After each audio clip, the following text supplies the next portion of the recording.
আমাদের বাংলাদেশের ছেলেদের ভালো আইডিয়া আছে, তার প্রমাণ ওরা বানাইছে উবার, আমরা বানাইছি পাঠাও। আমরা বানাইছি কি? পাঠাওয়ে চড়ছেন কারা কারা দেখি? ওরে Allah, all are the smart guys, মাশাআল্লাহ, হাত নামান। পাঠাও তো উবারের চেয়ে আরো দুর্দান্ত আইডিয়া। প্রাইভেট কার যেতে পারে না জ্যামের মাঝখানে, কিন্তু পাঠাও হচ্ছে মোটরসাইকেল রাইড, চিপা দিয়ে চলে যায়, আছে না নাই? তো এরপরে নতুন কি আসবে, এই দায়িত্বটা তোমার মাথা থেকে বের করতে হবে। এই এন্টারপ্রেনারশিপ, নতুন করে উদ্যোগী হতে হবে। এই ভাইয়ের মতো বিলিয়নিয়ার হতে চাও, মিলিয়নিয়ার হতে চাও, you have to generate new ideas. নতুন নতুন আইডিয়াই তোমাকে হালাল পন্থায় বিলিয়নিয়ার বানাতে পারে, ঠিক কিনা? আর তাজেরা সাদুক আলামিন মা'আন নাবিয়্যিন ওয়াস সিদ্দীকিন ওয়াশ শুহাদাই ওয়াস সালিহিন, আমানতদার সত্যবাদী ব্যবসায়ী কিয়ামতের দিন নবীদের সাথে, শাহীদদের সাথে, সিদ্দীকিনদের সাথে, সৎ কর্মশীল ব্যক্তিদের সাথে দাঁড়িয়ে যাবে। চিৎকার করে পড়েন সুবহানাল্লাহ। এজন্য নতুন নতুন যত আইডিয়া আছে এগুলো আমাদের মাথা থেকে বের করতে হবে, তাহলেই আমাদের ব্যবসায় বরকত দিবে কে? সম্মানিত সুধী, তাই বলছিলাম আমরা নিজের পায়ে দাঁড়াতে চাই, আমরা কিছু করে দেখাতে চাই, আমরা স্বাবলম্বী হতে চাই। পরিশ্রম করতে হবে, পরিশ্রমের কোনো বিকল্প নেই। There is no alternative way to struggle. Struggle তোমাকে করতেই হবে। কেউ তোমার জন্য স্পেস তৈরি করে দিবে না। এই পৃথিবীতে কেউ কাউকে জায়গা দেয় না, এই পৃথিবীতে এসে জায়গা করে নিতে হয়। চিৎকার দিয়ে বলো ঠিক কিনা? হুঙ্কার দিয়ে পৃথিবীবাসীকে জানিয়ে দিতে হয় আমি এসেছি। মায়ের পেট থেকে যখন আমরা বেরোই, আমরা কি বলি? ওয়াও ওয়াও বলে নিজের অস্তিত্বের জানান দেই যে আমি এসেছি, এই পৃথিবীতে আমি জায়গা করে নিতে এসেছি। Life is not a bed of roses. এই পৃথিবী ফুলের বিছানো সজ্জা নয়। এখানে কষ্ট করতে হবে, পরিশ্রম করতে হবে, ঘাম ঝরাতে হবে। পরিশ্রমের ঘামে যে লোনা পানি থাকে, ওই লোনা পানিতে জন্ম নেয় সফলতার বীজ। এজন্য পরিশ্রম করতে হবে। সব নবীরা পরিশ্রমী ছিলেন, সব নবীরা কাজ করেছেন। সূরা জুমার এই 10 নম্বর আয়াতে আল্লাহ তাআলা আমাদেরকে মোটিভেট করে শিখাতে চেয়েছেন যে স্বাবলম্বী হও, নিজের পায়ে দাঁড়াও, কাজের সময়ে কাজ, নামাজের সময় নামাজ। আজকে এই স্লোগানটা এই মাহফিলের শুরুতে, মাঝখানে, শেষে বারবার বলে আমরা মুখস্থ করে নিয়ে যাব। কাজের সময় সবাই বলেন নাই তো? সবাই বললে তো এই প্যান্ডেল কাঁপতে শুরু করবে। কাজের সময় এইভাবে আওয়াজ করতে হবে, পারা যাবে? নামাজের সময়, কাজের সময়, নামাজের সময়, সিনেমা দেখার সময় দেখা যাবে না? কাজের সময়, নামাজের সময়, এটা মনে থাকবে? মুখস্থ করা যাবে তো? আল্লাহ রাব্বুল ইজ্জা সূরাতুল জুমার 10 নম্বর আয়াতে মূলত আমাদেরকে এই মেসেজটাই দিতে চেয়েছেন। কাজের সময় কাজ, নামাজের সময়। فَإِذَا قُضِيَتِ الصَّلَاةُ فَانتَشِرُوا فِي الْأَرْضِ وَابْتَغُوا مِنْ فَضْلِ اللَّهِ وَاذْكُرُوا اللَّهَ كَثِيرًا لَعَلَّكُمْ تُفْلِحُونَ। সুবহানাল্লাহ পড়েন।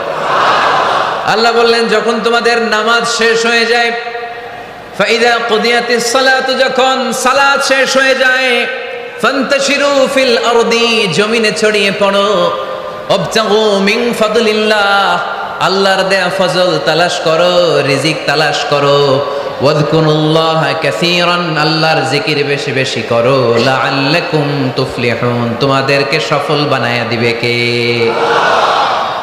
সিস্টেমটা খেয়াল করেন। ফাইদা কুদিয়াতিস সালাত, যখন সালাত শেষ, ফান্তাশিরু ফিল আরদ, when you are done with your salah, spread out to your workplace, তোমার কাজের জায়গায় চলে যাও।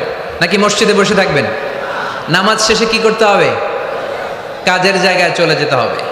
এটা ইসলামের নিয়ম, এটা বিশ্বনবীর সুন্নাহ, এটা আল্লাহর দেয়া পদ্ধতি। ফাইদা কুদিয়াতিস সালাতু, যখন সালাত শেষ হয়ে যাবে, ফান্তাশিরু ফিল আরদ, জমিনে ছড়িয়ে পড়ো, ওয়াবতাগু মিন ফাদলিল্লাহ, আল্লাহর রিজিক তালাশ করো। জমিনের মধ্যে আল্লাহর ফাদাল আছে, রিজিক আছে, এই রিজিকগুলো তালাশ করো। মসজিদে বসে থাকলে এই ফদল বা রিজিক কি পাওয়া যাবে? যাবে না। মসজিদে ঢুকলে রহমত পাওয়া যায়। গাজীপুরের ভাইয়ের আওয়াজ তুলে বলেন, মসজিদে ঢুকলে কি পাওয়া যায়? এজন্য মসজিদে যখন আমরা ঢুকি, কোন পা দিয়ে ঢুকি? ডান পা দিয়ে ঢুকেই আমরা বলি আল্লাহুম্মা ফতাহলি আবওয়াবা রাহমাতিক। O Allah, open for us the door of your mercy. Allah, আমাদের জন্য আপনার সব রহমতের দরজাগুলো খুলে দেন, কারণ মসজিদে ঢুকলেই রহমত দেয় কে? আর মসজিদ থেকে যখন বের হই তখন রহমত নয়, তখন পাওয়া যায় ফদল। যে ফদলের কথা আল্লাহ ইয়াতে বললেন, ওয়াবতাগু মিন ফাদলিল্লাহ। এই ফদল মানে হচ্ছে রিজিক। তাই মসজিদ থেকে যখন বেরোই কোন পা দিয়ে বেরোই? আর কি দোয়া পড়ি? আওয়াজ করে বলেন, আল্লাহুম্মা ইন্নী আসআলুকা মিন ফাদলিক। মানে হে আল্লাহ, আমি আপনার কাছে আপনার ফদল চাই, রিজিক চাই। দুনিয়ার কেউ রিজিক দিতে পারে না, রিজিক দিতে পারে কে? এই রিজিক আমি আপনার কাছে চাই।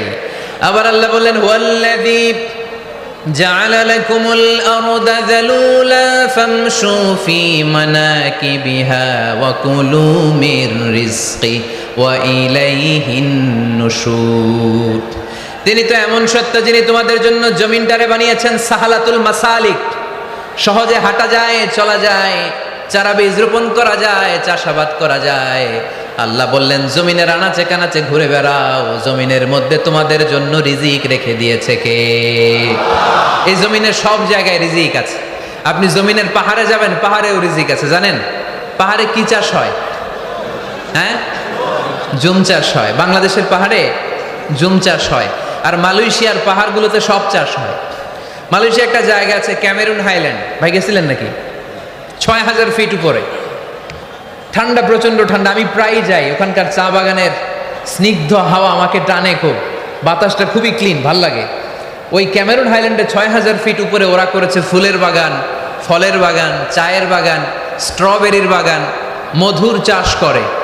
আর এই ৬,০০০ ফিট উপরে এই ভেজিটেবলস আইটেমগুলো দিয়ে তারা পুরো মালয়েশিয়ার খাদ্যদ্রব্যের যত সংকট, সব সংকট তারা দূরীভূত করেছে। সুবহানাল্লাহ পড়েন।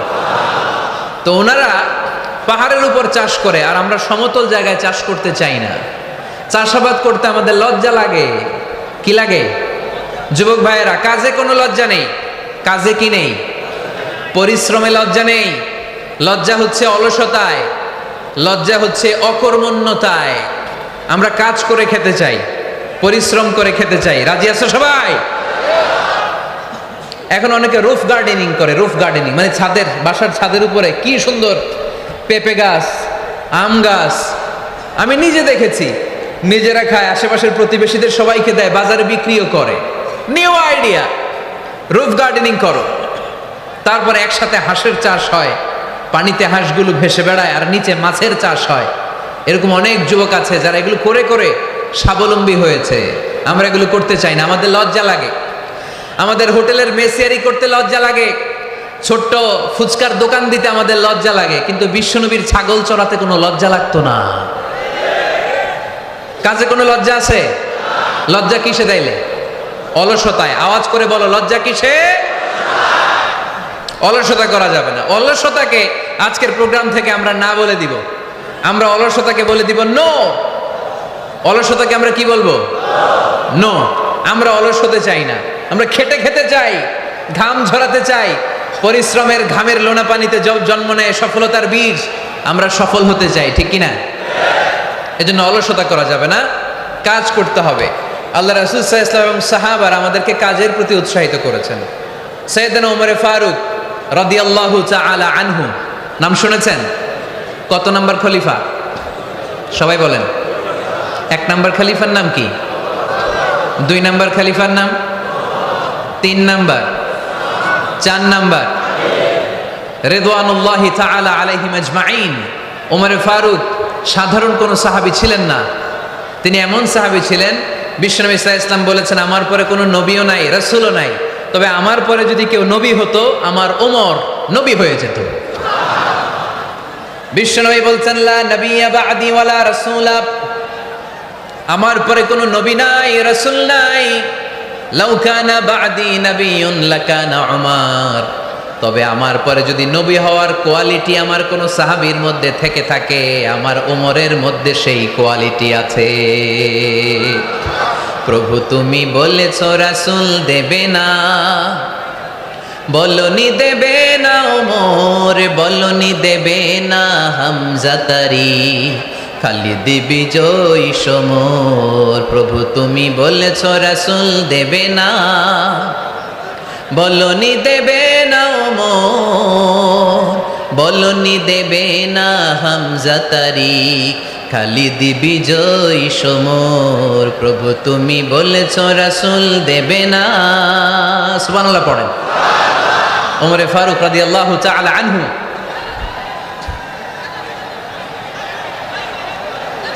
ভাইজান দোয়া করে দিই, কষ্ট হচ্ছে অনেক। শেষ করে দিব, আলোচনা শেষ করে দিব। আর কয়েক মিনিট শুনবেন, শুনবেন শুনবেন তো বারবার এরকম আওয়াজ করলে কি শোনা যাবে? এই ছেলেরা, এই অডিও শোনো না তোমরা? অডিওতে চেহারা দেখা যায় নাকি? বসো, তোমরা অডিও শুনবে, এরা ভিডিও দেখবে। বসো, আওয়াজ নাই। আমি শুরুতেই বলেছি কানগুলো খরগোশের মতো খাড়া করে শোনো।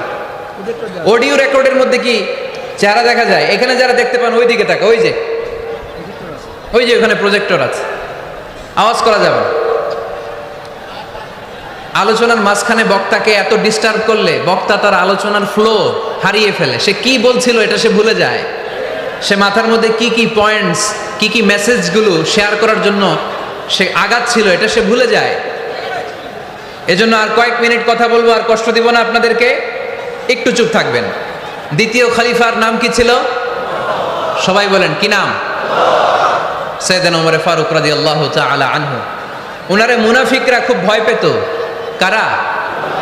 মুনাফিক চিনেন তো? ভিতরে এক বাইরে আরেক, তার নাম? সবাই বলেন ভিতরে এক বাইরে আরেক, তার নাম মুনাফিক। ইউযহিরু খিলাফা মা ইউবতেন, আরবিতে কি বলে? ইউযহিরু খিলাফা মা ইউবতেন, প্রকাশ করে একটা, ভিতরে আরেকটা। ভিতরে এক বাইরে আরেক, তার নাম? সবাই বলেন ভিতরে এক বাইরে আরেক, তার নাম? আমরা কি মুনাফিক হতে চাই? এরা যখন যে সুবিধাজনক অবস্থানে থাকে তখন তার সাথে থাকে। ডান দিকে যে বলে আপনি ভালো, আমি আপনার দলের লোক। বায়ে যে বলে আরে না এটা খারাপ, আপনি ভালো, আমি আপনার দলের লোক। এরকম আছে না নাই? যখন যে ক্ষমতায় তখন তারে তেল মারে। যেদিকে বৃষ্টি আর তুফান ওইদিকে ছাতা ধরে। আছে না নাই? বাংলাদেশে একটা গান চলছিল কিছুদিন, শুনতাম, মধু হই হই বিষ হাবাইলা। সূরাতুল মুনাফিকুনের তাফসীর বোঝানোর জন্য এটা আমার জন্য খুব সহজ ছিল। মধু হই হই বিষ হাবাইলা। বলে মধু, বলে কি? বাটির মধ্যে নিয়ে আসছে, বলে এটা মধু, বলে কি? আসলে এটা কি? জোরে বলেন। আমরা কি মুনাফিক হতে চাই? না। আমরা কি হতে চাই? মুনাফিকরা হচ্ছে এদিকেও যায় না আবার ওদিকেও যায় না। মুযাবযাবিন, they all the time long in dilemma, they don't know where to go, they don't know where to proceed, কোন দিকে যাবে জানে না, ডানেও না বায়েও না, নেহি এদার নেহি ওদার, দরমিয়ান মে সাদর বাদার। এরকম আছে না? উপর দিয়া ফিটফাট, ভিতর দিয়া সদরঘাট এখনো ফিটফাট হয় নাই। তো এই মুনাফিকের অবস্থা হচ্ছে উপরে ফিটফাট ভিতরে সদরঘাট। আমরা কি মুনাফিক হতে চাই? কি হতে চাই? মুমিন হতে চাই। এই মুনাফিকের দলগুলো মদিনাতুল মুনাওয়ারাতে ওমরে ফারুককে খুব ভয় পেত। ওমরে ফারুককে দেখলে তারা থারথার করে কাঁপতো। শুধু মুনাফিকরাই নয়, খোদ ইবলিস শয়তানও সাইয়েদনা ওমরে ফারুককে দেখলে ভয় পেত। আমরা আমাদের ছেলে মেয়েদেরকে যদি খাবার না খায় আমরা কি বলি? আম্মু খাবার খাও। কি আসবে? ভূত আসবে, বিড়াল আসবে, বাঘ আসবে। এগুলো গাজীপুরে বলে না বোধহয়। আপনাদের ছোট্ট মেয়েটা যদি রাত্রে খেতে না চায় আপনারা লোকমা তুলে কি বলেন? এই তাড়াতাড়ি খাও। কি আসবে? ভূত আসবে। তো মদিনার সমাজে মদিনার ছোট্ট কচিকাচা সোনারমণিরাও রাতে খেতে চাইতো না। মদিনাতুল মুনাওয়ারার মায়েরা রাত্রিবেলা খাবার নিয়ে বাচ্চাদেরকে বলতো, মা তাড়াতাড়ি খাও, হা হুয়া ইয়াতি উমর, ওই যে উমর আসতেছে। উমর ইসলামের দ্বিতীয় খলিফা। আশাদ্দুহুম ফি আমরিল্লাহি উমর, আল্লাহর জমিনে আল্লাহর দ্বীন বাস্তবায়নের জন্য সবচেয়ে শক্তিশালী ছিল ওমর। চিল্লায় পড়েন সুবহানাল্লাহ। এই ওমরে ফারুক রাদিয়াল্লাহু তাআলা আনহু যে রাস্তা দিয়ে হাঁটতো, শয়তান ওই রাস্তা রেখে দিয়ে অন্য রাস্তা দিয়ে হাঁটতো। মা সালাকা শাইতানু ফাজ্জান সালিকান ইল্লা সালাকা ফাজ্জান গায়রা ফাজ্জিক। বিশ্বনবী বলছেন, ওমর শয়তান তোমারে দেখে এত ভয় পায়, তুমি যে রাস্তা দিয়ে হাঁটো শয়তান তোমারে দেখলে ওই রাস্তা রেখে দিয়ে অন্য রাস্তা দিয়ে হাঁটে। চিল্লায় পড়েন সুবহানাল্লাহ। এদিকে কি হয়েছে? লোড বেশি হয়ে গেছে। এই এলাকায় কি এটাই সবচেয়ে বড় মাঠ? এর চেয়ে বড় মাঠ আর নাই। কি হয়েছে ওইখানে? কি হয়েছে? ধাক্কা আসছে, ধাক্কা। বসেন না, একটু বসেন না। মন্ত্রী মহোদয় আসছে? মন্ত্রী মহোদয় আসতেছে উনি? মাশাআল্লাহ। উনি তো কষ্ট হয়ে যাবে, তো আসবে কিভাবে এদিক দিয়ে? একটু জিকির করি লা ইলাহা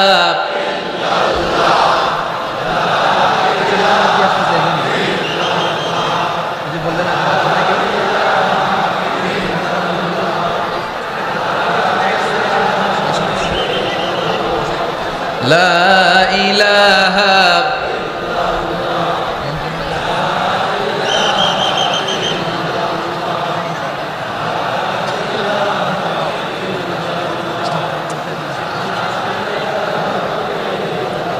সুবহানাল্লাহ আলহামদুলিল্লাহ লা ইলাহা ইল্লাল্লাহ সুবহানাল্লাহ।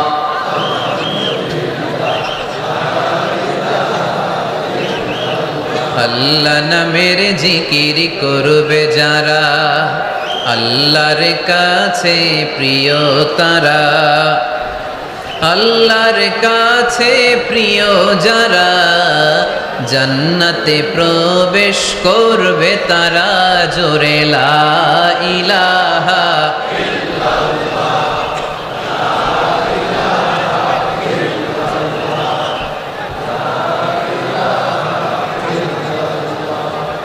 লা ইলাহা ইল্লাল্লাহ লা ইলাহা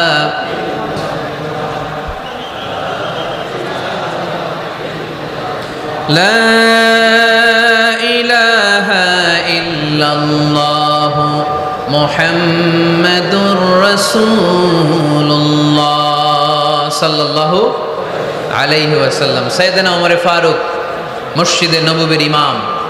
মসজিদে নববীর কি ইমাম? আপনারা শুনতেছেন? এই ছেলেরা বসে যাও, বসে যাও, বসে যাও, বসে যাও। সাইয়েদনা ওমর ফারুক মসজিদে নববীর ইমাম। এদিকে তাকান, আমার দিকে তাকান, আমার দিকে তাকান। উনি প্রত্যেক নামাজের ইমামতি করতে আসতেন মসজিদে নববীতে। জোহরের নামাজে ইমামতি করলেন। ইমামতি করে দেখলেন নামাজ শেষ, সবাই বের হয়ে চলে যায়। এটাই ইসলামের নিয়ম, ঠিক কিনা? ফাইদা কুদিয়াতিস সালাতু ফান্তাশিরু ফিল আরদ ওয়াবতাগু মিন ফাদলিল্লাহ। নামাজের সময় খায়া ফেলাইছি, নামাজের সময় কাজের সময়, নামাজের সময় কাজের সময়। ফাইদা কুদিয়াতিস সালাহ, যখন নামাজ শেষ হয় ফান্তাশিরু ফিল আরদ, জমিনে ছড়িয়ে পড়ো। এটা ইসলামের আইন। তার মানে আল্লাহ বোঝাতে চাইলেন নামাজের সময় মসজিদে চলে যাও। নামাজ যখন শেষ হয়ে যাবে, শিক্ষক চলে যাবে স্কুলে, কৃষক চলে যাবে ফসল খেতে, মেম্বার অফ দ্য পার্লামেন্ট চলে যাবে সংসদ ভবনে, ব্যবসায়ীরা চলে যাবে শপিং মলে, ঠিক কি না? কাজে চলে যাও। ওমর ফারুক নামাজের ইমামতি করিয়ে নামাজ শেষ করলেন, সবাই চলে গেল। ইয়ামান দেশ থেকে আসা কিছু লোক গোল হয়ে বসে আছে, জিকির আজকার করে, আবাদত করে। এরা যায় না। এরা কি করে না? যায় না। আসরের নামাজে সাইয়েদনা ওমর ফারুক রাদিয়াল্লাহু তাআলা আনহু নামাজের ইমামতি করলেন। নামাজ শেষ, সবাই চলে যায়, এরা যায় না। মাগরিবের নামাজের পরেও এরা যায় না। এশার সালাতের পরেও এরা যায় না। এশার পরে উনি ধরলেন, মা বালুকুম মা খাতবুকুম, হোয়াটস রং উইথ ইউ ম্যান? তোমাদের কি সমস্যা? জোহর, আসর, মাগরিব, এশা প্রত্যেক সালাতের পরে সবাই যার যার কাজে চলে যায়, তোমরা যে যাও না? বাড়ি কই? বলি ইয়ামান। তো বসে থাকো কেন? কি করো? কই জিকির করি। কি করি? কি করি? জিকির আজকার করি, তাসবিহ তাহলিল পড়ি, ইবাদত করি। তো তোমরা যে যাও না, তোমাদের খাবার দেয় কে? খাবারের ব্যবস্থা হয় কোত্থেকে? তারা বলল, আমাদের জিকির দেখে, আমাদের বুজুর্গি দেখে আশেপাশের লোকেরা পাতিল ভরে খাবার নিয়ে আসে, ওই খাবার আমরা খাই। নাহনু আল মুতাওয়াক্কিলুনা আলাল্লাহ, আমরা আল্লাহর উপর তাওয়াক্কুল করে এখানে বসে থাকি। উমরে ফারুক বললেন, সর্বনাশ, তোমরা যদি মুতাওয়াক্কিলুনা আলাল্লাহ হও তাহলে কেমনে হবে? তোমরা তো মুতাওয়াক্কিলুনা আলাল্লাহ নাও, তোমরা হচ্ছে আল মুতাওয়াক্কিলুন বা'দুকুম আলা বা'দ, আল্লাহর উপর তাওয়াক্কুলকারী নয়। তোমরা যারা পাতিলের মধ্যে করে খাবার নিয়ে আসে তাদের উপর তাওয়াক্কুল করে বসে আছো, ঠিক কিনা? তোমাদের জিকিরও চলে, আবার মাথায় টেনশনও চলে, পাতিল কি ছোট আসবে না বড় আসবে, খাবারে আমার ভাগেরটা থাকবে কি থাকবে না, টেনশন আছে না নাই? কারণ অন্যের উপর নির্ভরশীল, নিজেরা রান্না করে নাই, নিজে তো বাজার করে নাই, নিজের তো অ্যারেঞ্জমেন্ট বলতে কিছু নাই, আরেকজন যা দিয়ে যাবে ওইটা খাবে। ওমরে ফারুক বুঝালেন, আরে বোকা, এটারে তাওয়াক্কুল বলে না। তোমার সাধ্যে যতটুকু আছে তার সবটুকুন করার পরে তুমি তাওয়াক্কুল করবে একজনের উপর, তিনি কে? এক সাহাবী বললেন, ইয়া রাসূলুল্লাহ, ইয়া হাবিবাল্লাহ সাল্লাল্লাহু আলাইহি ওয়াসাল্লাম, আমি অনেক দূর থেকে সফর করে এসেছি, এই যে আমার ওটের রশিটা, এটা ছেড়ে দিয়ে যদি আমি ঘুমিয়ে যাই, আল্লাহর উপর তাওয়াক্কুল করি, আমার ওটটা বসে থাকবে নাকি? বিষ্ণু বললেন, না, এটারে তাওয়াক্কুল বলে না। ওটের রশি রেখে দিয়ে ঘুমাইলে তোমার ওট দৌড় দিবে। এ আকিলহা সুম্মা তাওয়াক্কাল আলাল্লাহ, ওটের রশিটা আগে দড়ি দিয়ে ভালো করে গাছের সাথে বাঁধো, তারপরে তাওয়াক্কুল করবে একজনের উপর, তিনি কে? আগে বাঁধতে হবে, তারপরে তাওয়াক্কুল, আগে কাজ করতে হবে, তারপরে তাওয়াক্কুল। এক লোক বড় হুজুরের কাছে দোয়া চাইছে, হুজুর আপনি দোয়া করবেন আল্লাহ যেন আমার একটা ছেলে সন্তান দেয়। কি দেয়? কথা বুঝে নাই বোধ হয়, কি দেয়? ছেলে সন্তান দেয়। তো হুজুর অনেক দোয়া করে দিয়েছে, বড় হুজুর, আল্লাহ তারে তুমি ছেলে সন্তান দিও।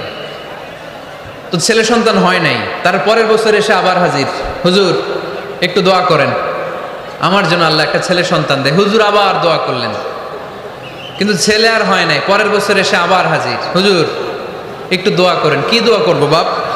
বলে হুজুর দোয়া করেন আল্লাহ যেন আমার একটা ছেলে সন্তান দেয়। হুজুর আবার দোয়া করলেন। এর পরের বছর এসে আবার হাজির, কয় হুজুর ছেলে সন্তান। হুজুরকে ঘটনা কি? ঘটনা কি? এর সন্তান হয় না কেন? বললো বাবা তুমি কি বিয়ে করছো? কয় না। সন্তান হবে কোত্থেকে? আগে তো বিয়ের পর্বটা সার, তারপরে তাওয়াক্কুল করবি কার উপর?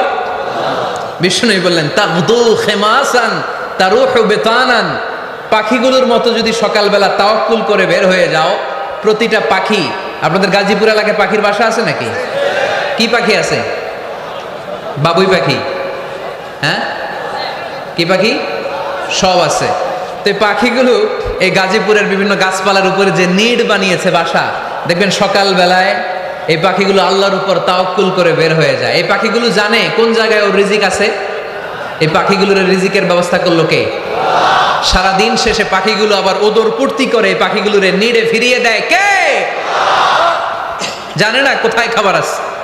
আমাদের ফ্রিজ আছে, ফ্রিজ, ডিপ ফ্রিজ, 7 দিনের বাজার করে ডিপ ফ্রিজের মধ্যে খাবার রেখে দেই। পাখিদের ডিপ ফ্রিজ আছে নাকি? আমাদের টাকা বেশি ঘরের মধ্যে হয়ে গেলে ব্যাংকের মধ্যে অ্যাকাউন্টে ফেলে দিয়ে আসি। পাখিদের কোনো ব্যাংক অ্যাকাউন্ট আছে নাকি? তারুহু তাগদু খিমাসান তারুহু বিতানান, সকালবেলা পাখিগুলো কিচির মিচির আল্লাহর জিকির করে বের হয়ে যায়।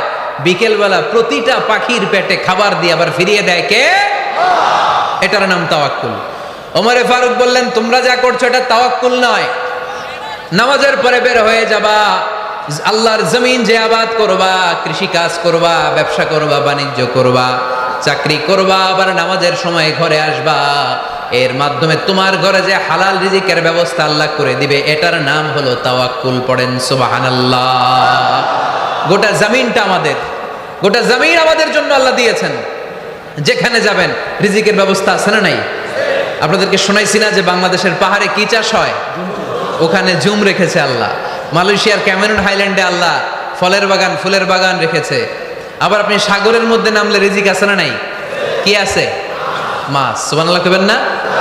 ওয়ালাকাদ কাররামনা বানি আদম ফাহামালনাহুম ফিল বাররি ওয়াল বাহরি ওয়া রাযাকনাহুম মিনাত তাইয়্যিবাত রব্বুল আলামিন বলেন, আমি পুরো বনি আদমকে সম্মানিত করেছি, জলস্থলে সব জায়গায় মানব জাতিকে বিচরণের সুযোগ করে দিয়েছি, আর মানুষের জন্য আমি আল্লাহ হালাল রিজিকের ব্যবস্থা করেছি।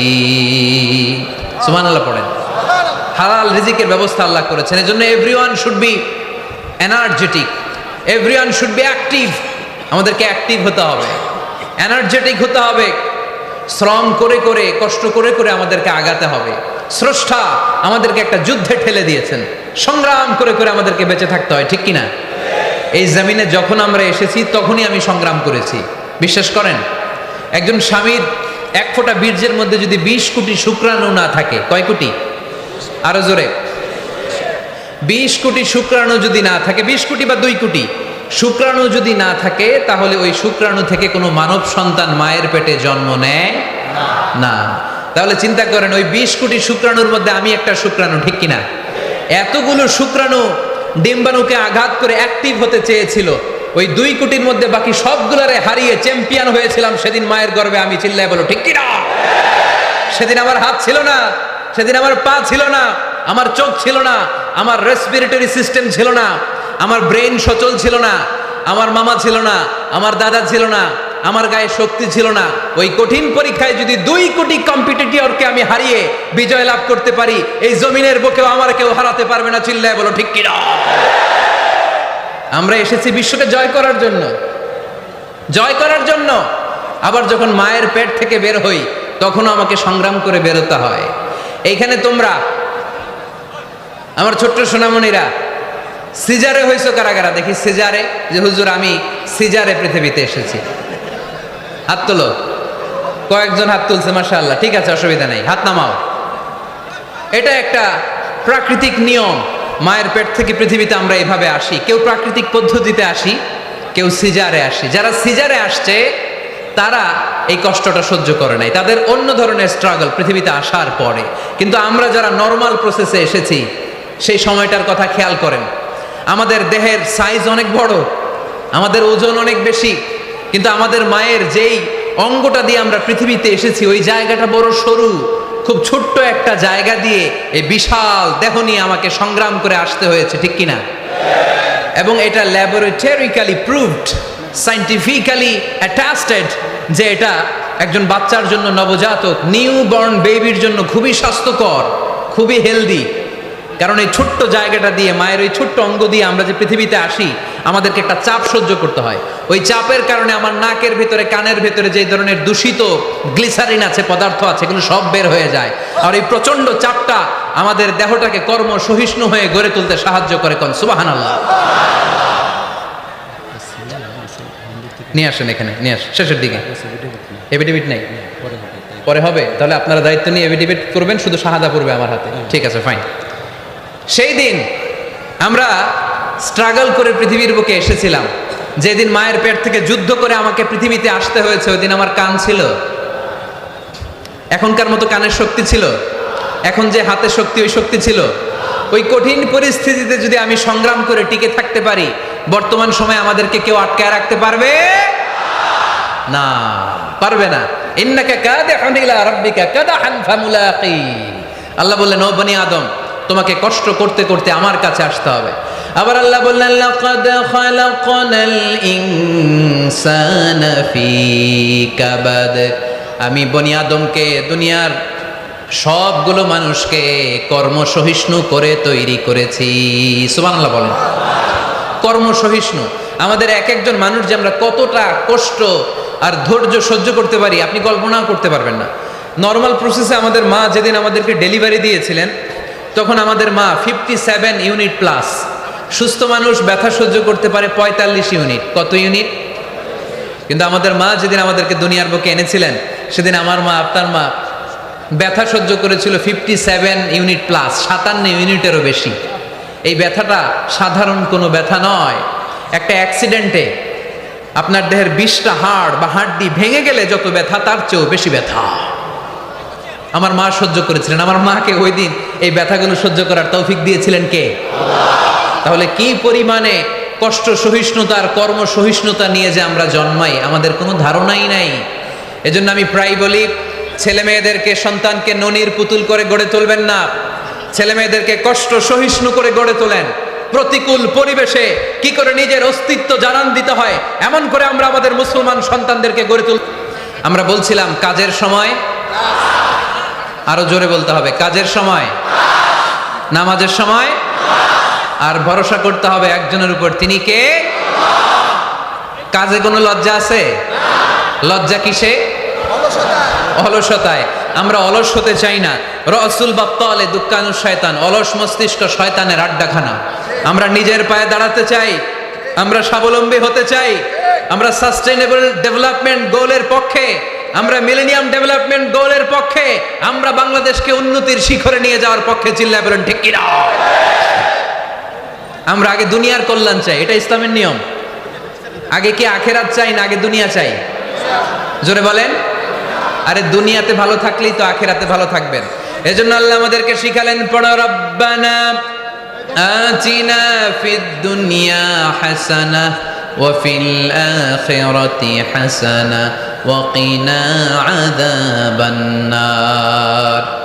আয় আমাদের রব, এই দুনিয়ার বুকে আপনি আমাদেরকে কল্যাণ দেন, আখিরাতের বুকে আপনি আমাদেরকে কল্যাণ দেন, আগুনের শাস্তি থেকে আল্লাহ আপনি আমাদেরকে বাঁচিয়ে দেন। পড়ে না আমিন।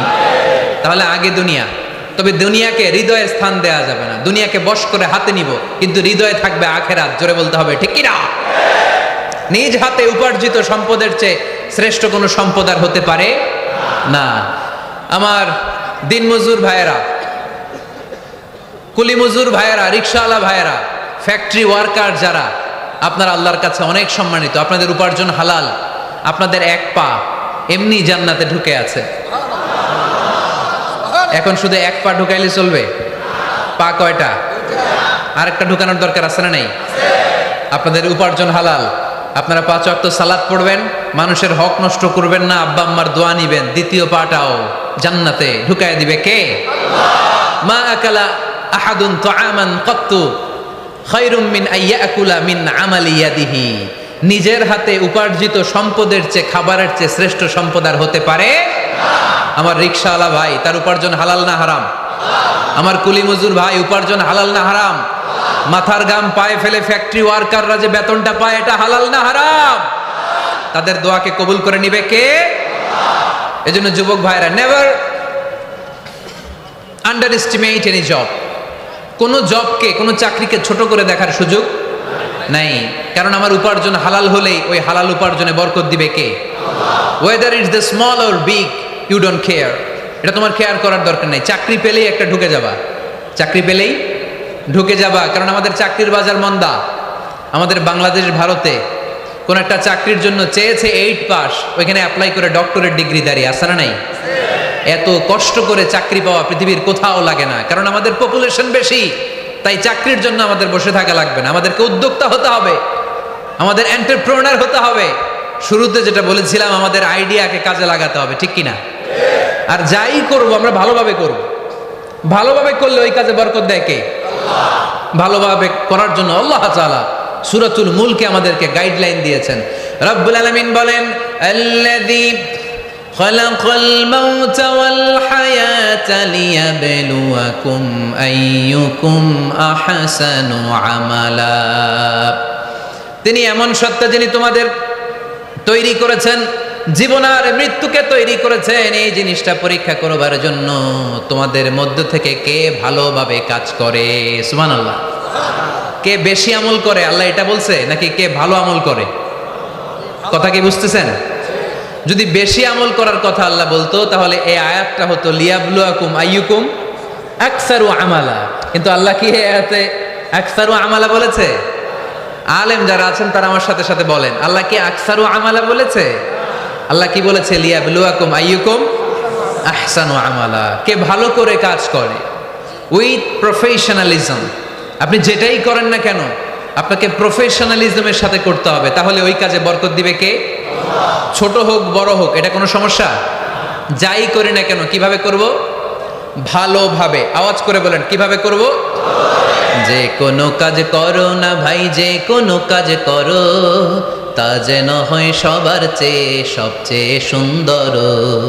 যে কোনো কাজ করো না ভাই, যে কোনো কাজ করো তা যেন হয় সবার চেয়ে সবচেয়ে সুন্দর। হোক না সেটা পড়া লেখা, রঙের ভাষায় ছবি আঁকা, হোক না সেটা পড়া লেখা, রঙের ভাষায় ছবি আঁকা, হোক না সেটা সামান্য কাজ কিংবা মহত্তর, তা যেন হয় সবার চেয়ে সবচেয়ে সুন্দর। যে কোনো কাজ করো না ভাই, যে কোনো কাজ করো তা যেন হয় সবার চেয়ে সবচেয়ে সুন্দর। চিৎকার করে বলতে হবে, ঠিক কিনা? যাই করি না কেন সেটা যেন সবচেয়ে সুন্দর হয়। You have to make the best out of you, you have to try your level best. তোমার সাধ্যের যতটুকু আছে তার সবটুকু করতে হবে, বাকি বরকত তার কল্যাণ আমাদেরকে দান করবে কে? বিষ্ণু ইসা ইসলাম কখনো অলসতাকে উৎসাহিত করেন নাই, ভিক্ষাবৃত্তিকে উৎসাহিত করেন নাই, তিনি পরিশ্রমকে অ্যাপ্রিসিয়েট করেছেন। এক সাহাবী রাদিয়াল্লাহু তাআলা আনহু এসে বললেন, ইয়া রাসূলুল্লাহ, আমাকে কিছু দান করেন, আ'তিনি শাইআন। বিষ্ণু বললেন, তুমি ভিক্ষা করো, তোমার ঘরে কিছু নাই? সাহাবী বললেন, লা ইয়া রাসূলুল্লাহ, কিছু নাই। বিষ্ণু ইসা ইসলাম আবার প্রশ্ন করলেন, কিছুই নাই? সে বলল, হ্যাঁ আছে। কি আছে? একটা জামা আছে, জামা, আর আছে একটা পানি খাওয়ার জগ। দুইটা জিনিস আছে, একটা কি আর একটা পানি খাওয়ার জগ। বিষ্ণু বললেন, দুইটা নিয়ে আস। সাহাবী রাদিয়াল্লাহু তাআলা আনহু জামার জগ নিয়ে এসে বিষ্ণু ইসা ইসলামের হাতে দিলেন। বিষ্ণুনবী জামার জগটা ধরে বললেন, মাইয়াশতারি হাযাইন, কে আছো আমার সাহাবীদের মধ্যে এই দুইটা জিনিস কিনতে চাও? এক সাহাবী দাঁড়িয়ে বললেন, ইয়া রাসূলুল্লাহ, ইয়া হাবিবাল্লাহ, আনা আশতারিহিমা বিদিরহাম। এই দুইটা জিনিস, একটা জামা, একটা পানি খাওয়ার জগ, আমি 1 দিরহাম দিয়ে কিনে নিতে চাই। পড়েন সুবহানাল্লাহ। বিশ্বনবী বললেন, 1 দিরহাম তো কম হয়ে যায়, 1 দিরহামের চেয়ে বেশি দিয়ে কেনার মতো যদি কেউ থাকে একটু হাত তোলো। মাইয়াজিদু আলা যালিক, এর চেয়ে বেশি দাম দিয়ে কেনার মতো কেউ আছো নাকি? আরেক সাহাবী হাত তুলে বললেন, ইয়া রাসূলুল্লাহ, ইয়া হাবিবাল্লাহ, আশতারিহিমা বিদিরহামাইন, আমি 1 দিরহাম নয়, আপনার সম্মানে 2 দিরহাম দিয়ে জিনিসগুলো কিনে নিতে চাই। 2 দিরহাম। বিষ্ণু বললেন, ওকে ফাইন, ডান, 2 দিরহামে বিক্রি হয়ে যাবে। দিয়ে দেওয়া হলো। 2 দিরহাম নিয়ে বিষ্ণু ইসা ইসলাম ওই আগন্তুক ভিক্ষুক সাহাবীর হাতে দিয়ে বললেন, যাও, 1 দিরহাম দিয়ে তোমার পরিবার পরিজনদের জন্য খাবার কিনে নিয়ে যাও, আর 1 দিরহাম দিয়ে একটা কুঠার কিনে নিয়ে আসো।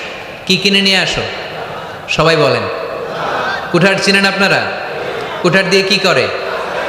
গাছ কাটে। ওই সাহাবী আর 1 দিরহাম দিয়ে একটা কুঠার কিনে নিয়ে আসলেন। বিশ্বনবী সাল্লাল্লাহু আলাইহি ওয়াসাল্লাম নিজ হাতে ওই কুঠারের একটা হাতল লাগাই দিলেন। সুবহানাল্লাহ পড়তে পারলেন না মজা করে? হাতল ছাড়া কুঠার ধরা যায়? ধরা যায় না। বিশ্বনবী কাঠের একটা হাতল লাগাই দিলেন।